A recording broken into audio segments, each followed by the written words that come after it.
17,000 crore. That's the alleged loan fraud committed by Anil Ambani and his company, which the ED is questioning and looking into.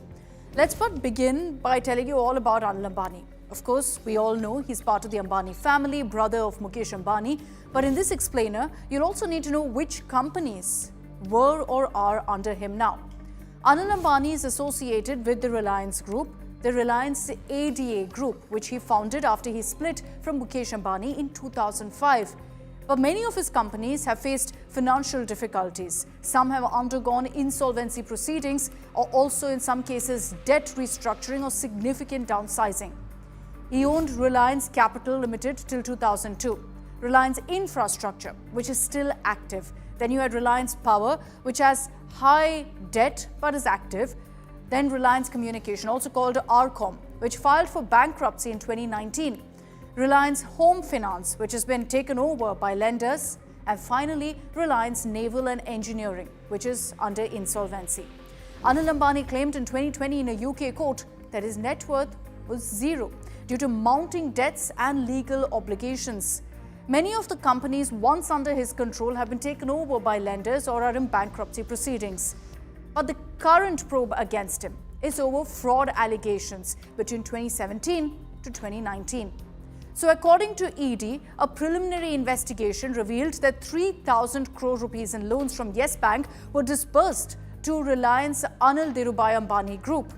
Similarly, another fraud, but this time for a whopping 14,000 crore rupees, was allegedly committed by Reliance Communications. The ED says the fraud is essentially a quid pro quo arrangement, where Yes Bank promoters allegedly received money in their companies shortly before the loans were sanctioned. So Yes Bank's loan approvals are under the scanner. So here are the red flags found by ED. Backdated credit approval memorandums, no due diligence or any credit analysis for that matter. Loans were disbursed even before a sanction was actually given. Funds were routed through shell companies, and that's something ED is looking into, these companies.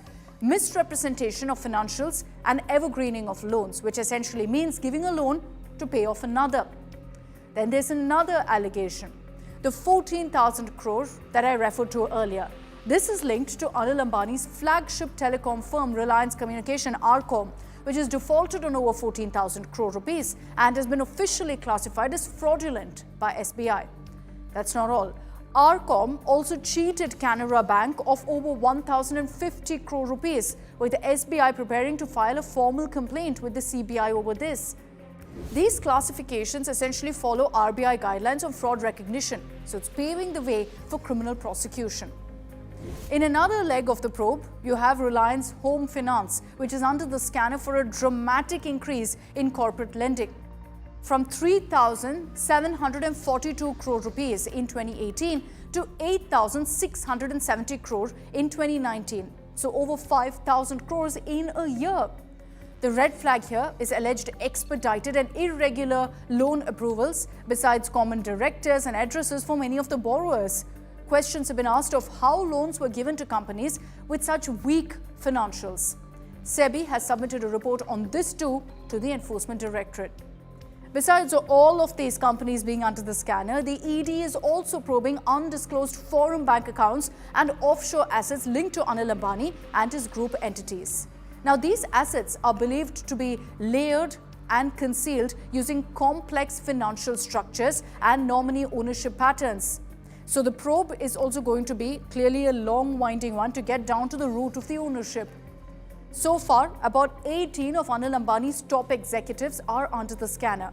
But one big arrest that's been linked to this case is that of Partha Sarthi Biswal, the managing director of an Odisha firm, in connection with a money laundering case against businessman Anil Ambani. Biswal allegedly ran a fake bank guarantee issuance racket for business groups. So his company is suspected of providing one such assurance worth 68 crores for a Reliance Group company. So with multiple FIRs, seizures, arrests and an inter-agency probe, the investigation into Anil Ambani's empire is widening each week. As the probe intensifies, the once high-flying business tycoon now faces a rapidly unraveling legal as well as financial crisis, one that could redefine India's corporate fraud enforcement landscape.